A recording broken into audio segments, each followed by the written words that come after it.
हेमावती और डैनियल गोपालपुरम में रहते थे। उनके 2 बच्चे थे, मोहिनी और कौशिक। वे बहुत ही अमीर परिवार के थे, इसीलिए बच्चे जो कुछ भी मांगते वो उन्हें दिया जाता। बच्चों की सारी जिदें पूरी करी जाती। एक दिन हेमावती ने बच्चों से कहा, बेटे कौशिक, मैं ड्यूटी पर जा रही हूँ। तुम्हारे पापा भी थोड़ा लेट हो जाएंगे, इसलिए तुम लोग खाना खा के सो जाना। ये अच्छी बात नहीं है माँ, तुम और पापा हमेशा ऑफिस के कामों में बिजी रहते हो, भला हम दोनों का ध्यान कौन रखेगा? हमारी भी तो कभी सोचा करो। अरे बेटा, ऐसे क्यों कह रहे हो? अब मेहनत तो करनी ही पड़ती है ना। इस पैसे का क्या फायदा माँ? क्या तुम और पापा कभी हमारे साथ बैठकर खेले हो? क्या तुम्हें पता भी है हम क्या करते हैं दिन भर अकेले? तुम हमें कभी बाहर नहीं लेके जाते। हेमावती समझ गई कि उसके बच्चे उसके साथ समय बिताना चाहते हैं, इसीलिए उसने ऑफिस की मीटिंग कैंसिल कर दी और बच्चों के साथ दिन बिताने का सोचा। चलो आज तीनों मिलकर बाहर घूमने जाएंगे।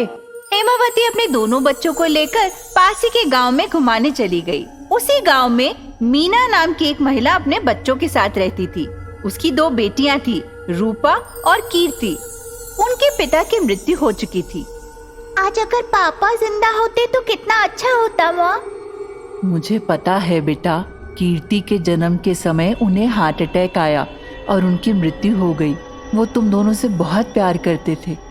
काश पापा जिंदा होते, हमारे लिए तरह तरह के खिलौने लाते, चॉकलेट लाते, मिठाइयाँ लाते। हम भी खुश रहते माँ। औरों की तरह हमारे पापा भी हमारे साथ खेलते, कितना मजा आता। पर अभी तो ना हमारे पास इतने पैसे हैं और ना ही खिलौने। बच्ची की बातें सुनकर मीना को बहुत दुख हुआ।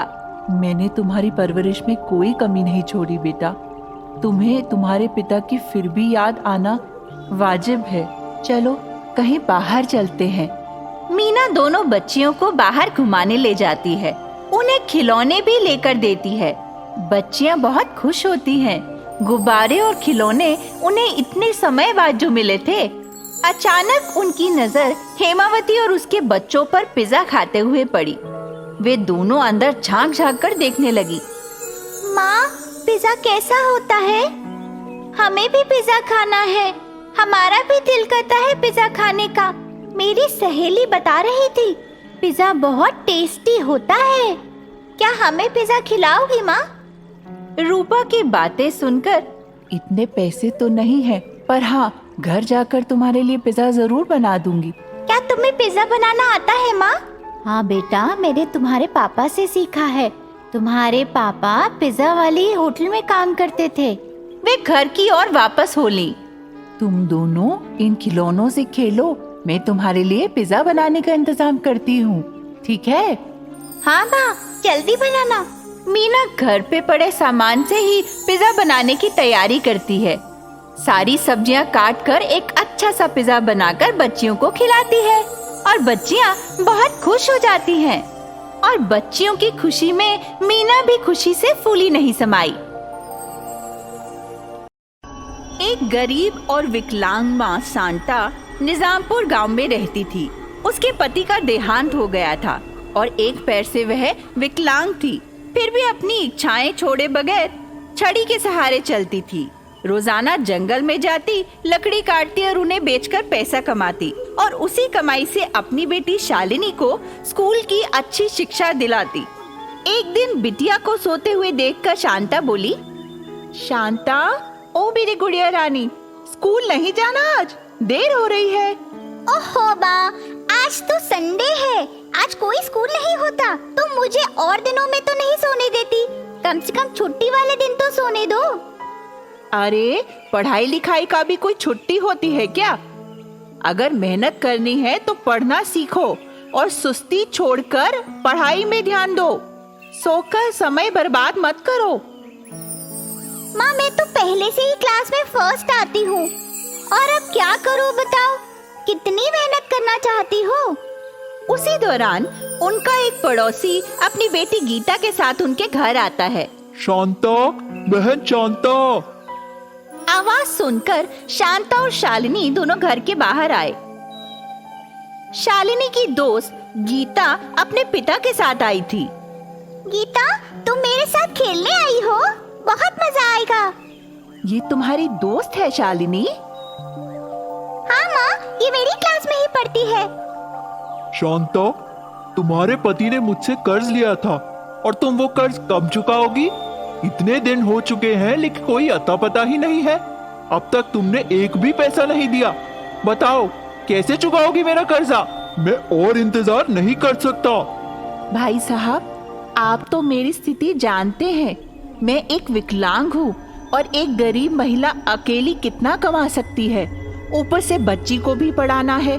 मैं क्या कर सकती हूँ? कोशिश कर रही हूँ। अरे पैसे की इतनी तंगी है तो बिटिया को स्कूल मत भेजो ना।